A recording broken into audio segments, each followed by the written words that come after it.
Hi everybody, I am going to do a vlog this morning about how to shamanically journey to find answers to questions.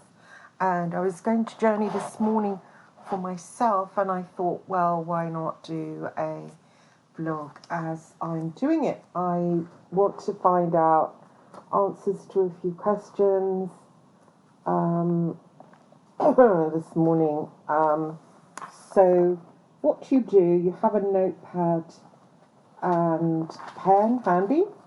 Now don't skip on the notepad, because when you're journeying you often forget. So you'll move on to another place and you will forget what you have learnt in a certain place. So let's begin. Close your eyes. If you like, you can burn some incense. Before you start, it's best to use Arabic incense. If anybody is stuck, just ask me, send me a WhatsApp, and I will send you a picture of the best incense to get. I used to go to a little shop in Hayes, which is now my imam actually. It is shut now, so it's unfortunate, really unfortunate. Burn the incense, burn a candle, and then lie down on the settee and close your eyes. And now we will begin to journey. So take a deep breath in and breathe in blue smoke and let it hit the back of your throat, and then as it does, let it freeze over the back of your throat like ice. And then breathe in through the nose, pink light, let it permeate through your brain, sink into your brain, watch it turn green, then let that sink to your throat, and then sink again to your heart, and then light up your heart. And then go down to your lower chakras and see them light up with a bright flame. Imagine yourself in a triangle, and then another triangle upside down. Put them together, you're in the center, then spin it anti-clockwise really fast. Then imagine yourself on a beach. You're on a beach, wade into the water as far as you can go, and then dive forward. As you dive forward, notice that there is no bottom to the water, and you're diving right down into the water, right down deep. Keep diving till you come to the bottom, and notice as you brush away the dirt, there is a manhole cover. So unlock the manhole cover using the palm of your hand and turn it, and then you'll see a lift opens below, and jump down into that lift. Press the button that says lower ground, and then that lift will wend its way down through the center of the earth towards the kingdom of the Nagas. So let it go down. This can take a while, so just imagine it descending through the earth.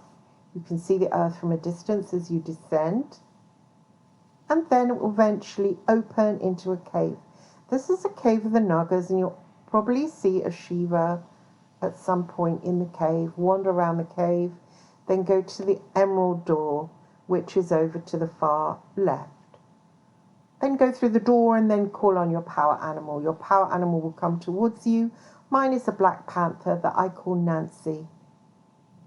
That's just a private joke between me and someone else that might even be listening. I pet Nancy, let her lick my hand, and then I put my ear to her mouth and let her speak to me and tell me what's going on in my life. So your power animal is a jinn, it's a jinn spirit, and it will tell you what's going on in your life that you can't see. We're buried in the 3D. We can't see what's going on. Sometimes friends are actually enemies. You can ask specifically about that. Often your jinn will tell you somebody's moving against you and this is what's going on. So listen to the jinn. I'm going to listen to mine right now and see what it says. And here's where you pick up your pen and then you write down. Often the power animal will give you names at this point, jot them down, and then you might say, what are they doing against me? And then you can jot that down because you'll forget.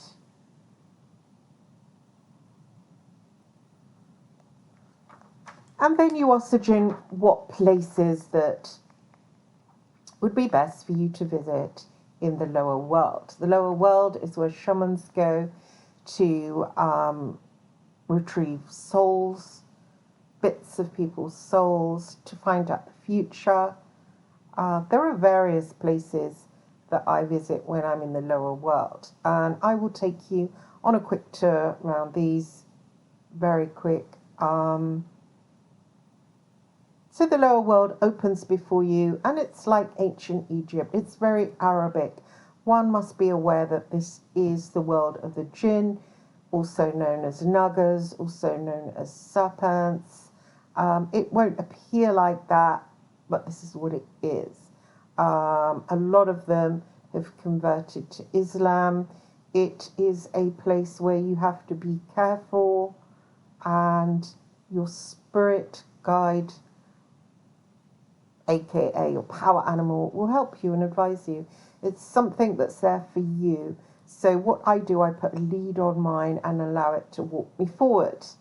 And I often go to something known as the Temple of Future Experiences. This is a place that you can look at your future. So let's take a walk down to the Temple of Future Experiences. It's a place made of white onyx. You have to go upstairs to enter it. There are dogs either side, and there is someone guarding it. Now, you have to have a good reason for entering, and you have to get permission to enter. Once entering, you'll notice that it's like a maze, and there are various roads, doorways that you can enter. They are often lined with mirrors, lined with flames. Sometimes they can be lined by figures. And you choose, if you're taking somebody to do a reading on them, i.e. they cannot journey by themselves, you pick for them. If you're by yourself, then you pick and choose for yourself. For instance, today I would go straight forward, and then you walk down the corridor, and you'll notice that it's a very long corridor with doors or mirrors either side. You come to the end. Now, if you're doing a reading for somebody else, you'll notice at the end there will be a figure that will represent them. It could be a god that they have been praying to. It could be a god from a previous life of theirs, but it will always be their particular spiritual deity, which I find very fascinating, and it's very illuminating for them. What we do then is walk through the foot of this god, and then we come out to the river of forgetfulness. And this is a river which crosses over into Jannah, and Jannah is the lower heavens. So we take a boat across this river of amnesia that people, when they're born into this lifetime, they go across that river and they lose memory of their past lives. They lose memory of who they were before. They lose memory that they have no doubt been in heaven and have decided to come back for some reason. Normally it's because of loved ones, or they're on a mission. But if you cross this river, you have that level of advancement that you are a seeker, that you are aware, that you're not just trapped into the 3D, but you're considering getting off the reincarnation cycle. So once we're over to the other side, then we will go through various purification rituals to look at your past lives. I won't do that now because I don't want to go there. So back through the foot of the god, which is a little bit like the lion, the witch, and the wardrobe, going through the portal of the wardrobe. The foot is a portal. The god is a portal. So coming back through down the corridor, and sometimes you can go in various rooms to look at various aspects of your future life. So I'm also not going to do that now. I don't want to look at mine. I have no particular interest in that. So coming out, and then to the left is the Temple of Lost Souls. Now this is shown to me by somebody's spirit guide about a year ago. So this is a new place for me. You got the stairs, it's made of black onyx. There's a big oracle. These are part of the Akashic records, and you go through them through each year of the person's life. If you're reading for somebody else, if you're reading for yourself, then you call out your own book and you see at what age the person has lost, or yourself has lost, part of their soul. And then you're guided to various rooms to access that soul part and find it again. It's quite interesting going in the various rooms because they're always representative of that person's soul part. So it could be absolutely anything. Again, the rooms are portals, and they're portals to past times where you've lost that part of your soul. It's a good place to gain information. It's a good place to revisit again and again to become whole. We need to be whole, and often people have just slivers of themselves. Coming out of there, I will often visit the Masters of the Realm. The Masters of the Realm are also known as Ahl-Bayt, which are also the family of the Prophet Muhammad. And we will go to visit the Masters of the Realm, and they are very, very fascinating individuals. And again, it's an oracle, and they will help you if you're devout enough. Coming out of visiting the Masters of the Realm, they are also very, very very, very helpful with explaining about what's going on in your life and what you have to do to move forward spiritually and physically. So you can linger a long time there. Going down the street, one will encounter a giant Buddha. You enter the Buddha via his foot, you go up the stairs inside him and go into the heart of the Buddha. As you go into the heart of the Buddha, you will find a golden well. It's best to drink from the well. It's golden elixir. And as you do, the walls of that room of Buddha's heart will open, and they open into a further part of the lower world, the kingdom of the Nagas. As you go across what looks like a railway station, you'll notice that the figures have different kinds of faces that look like reptilian faces. Their skin has that distinctive scaly look, but other than that, they look almost humanoid. And they are going about this world doing their own thing. I like to travel on platform number 6, which leads me to a place known as Shambhala, which is highly interesting place. So I often journey or take people with me into what looks like a cable car. The cable car will travel across the mountains. If you're journeying, you will start to feel icy cold at this point, and that will lead you into the bottom of a mountain where you're greeted by a Tibetan boy who's wrapped in the usual garb of the Tibetans, has a bald head, and he will usher you into the mountain. Going inside the mountain, you'll come to a crater. Descending into the crater will lead you into a garden. This is a place where it has giant crystals in the center that you can sit inside and spin downwards, and that will take you into the halls of Amenti. There you can sit at the table with the gods, and your particular god will arrive and again give you advice about your life, the way forward, things you've been doing in a past life, and what's going on for you, and decisions of all kinds.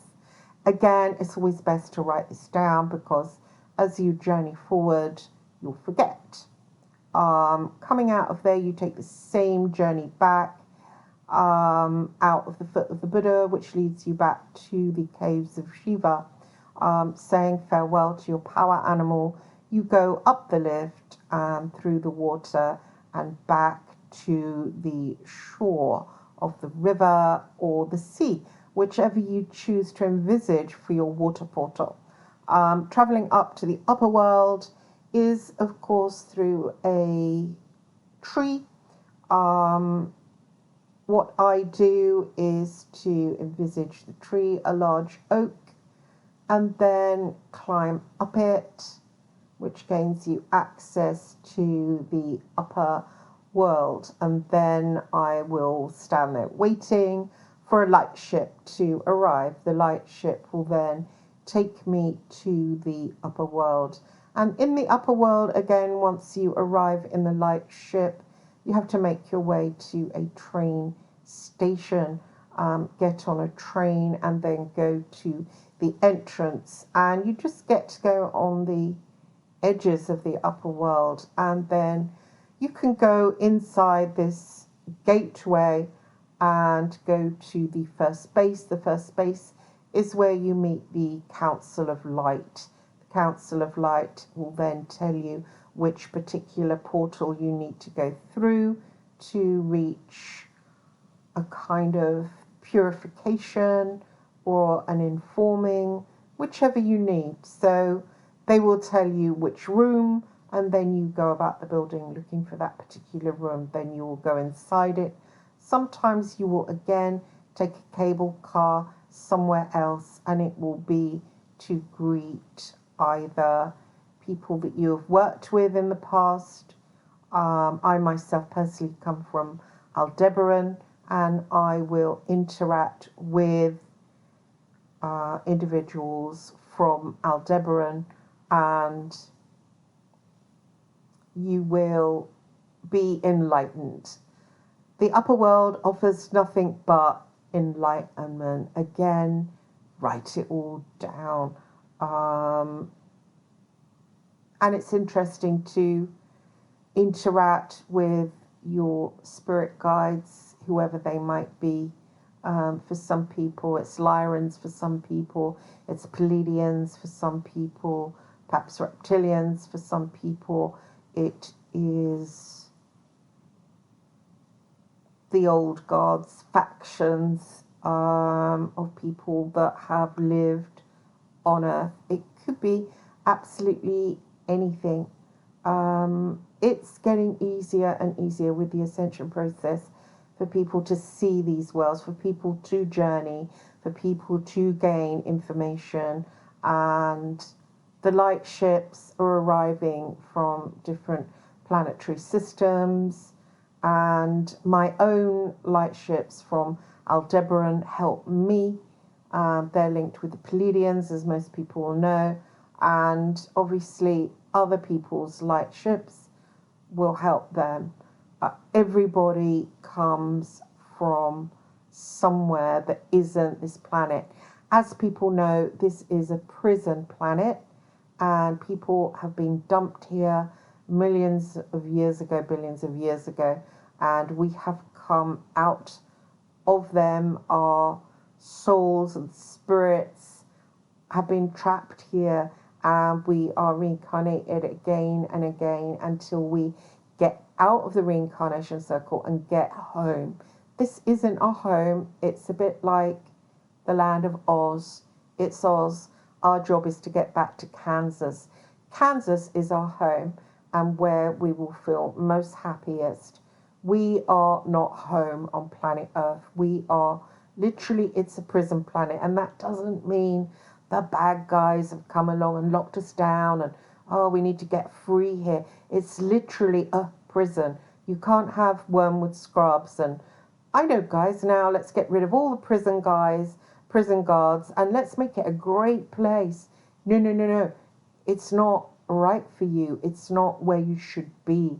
It's not just it's a prison planet because it's on lockdown, and once we get rid of the bad guys, it can be a great place. It's not a great place. It's not a great place for you to be living at the density you need to be living at to survive on planet Earth. It's a bad place. It's a prison planet. It's a giant worm with scrubs.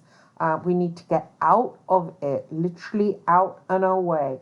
Yes, there are beautiful parts of it, but it's just nature. There are places where you will feel totally closer to God, out of your animal-like body that you don't need to be in, and having more bigger, huger life experience that's more grand, that's more symphonic, that is away from evil and destruction, which is very prevalent in this density. There's a really dark faction of space beings that have infiltrated here, and it's all being written about in Revelations, and bad things are going to happen. Really dark things are going to happen. It really is a bad time to be stuck on planet Earth. But if you're listening to this, it means you're stuck here too. The only thing you can do is to start journeying, and you can start journeying to connect with your past lives, to make your soul whole again with soul retrieval, to connect with the upper world, to find out which light ships are yours, which people are yours, because this will be the escape route you take. This is something you should start connecting up to while you're in the third density, which means right now, because it won't be long before this place blows. So start connecting up, go back to the beginning again, listen to what I've said and write it down and start to journey. Anyway, thanks for listening. I hope I haven't gone on too much.